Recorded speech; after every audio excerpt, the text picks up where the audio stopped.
بسم اللہ الرحمن الرحیم اللہم صلی وسلم علی نبی الامی وعلی ناظرین اکرام السلام علیکم ورحمۃ اللہ۔ آپ ملاحظہ فرما رہے ہیں پروگرام بزم سحر اور میں ہوں آپ کا میزبان محمد عبداللہ قادری۔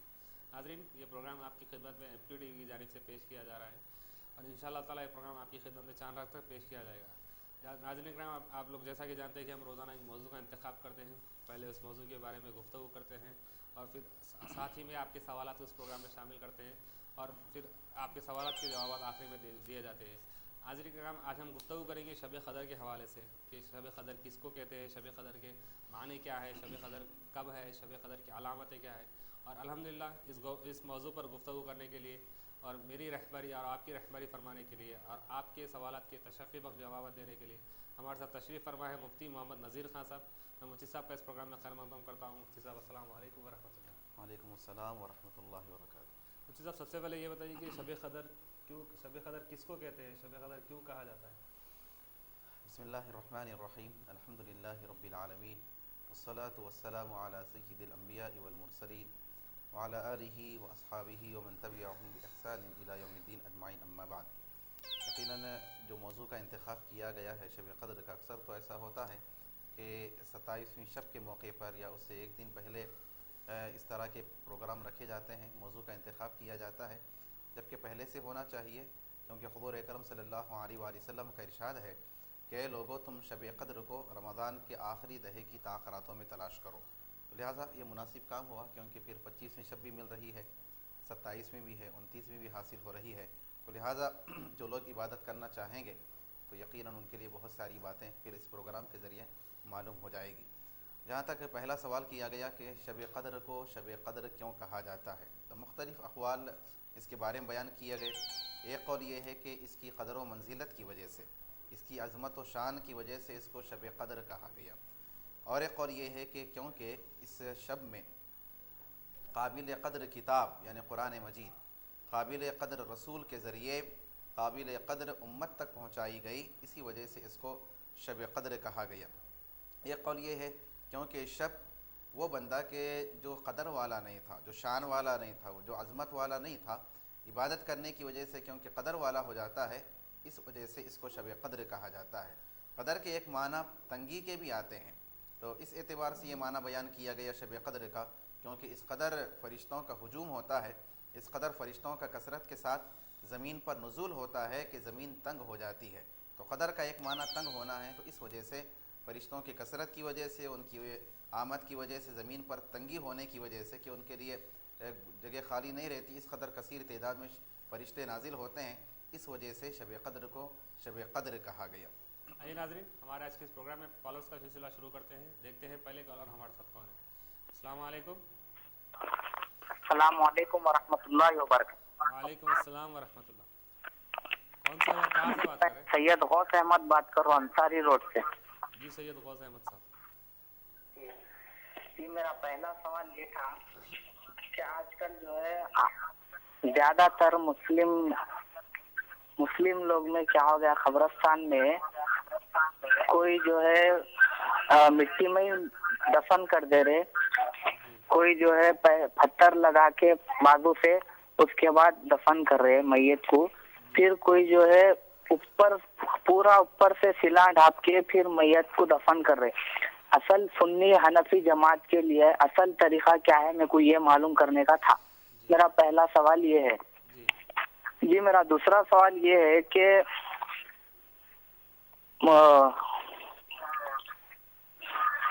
جگنے کی رات سے پہلے اگر امام صاحب تراویح ختم کرنے کا ہے 1.25 پارہ، تو اگر حافظ صاحب اتنے پارے پڑھا دیے روزانہ کہ اگر جگنے کی رات سے پہلے ختم ہو جا رہے، تو بیچ میں حافظ صاحب اگر قرآن مجید کے علاوہ دوسرے علم طرح سے کیا سورے پڑھا سکتے ہیں مکمل کرنے کے لیے؟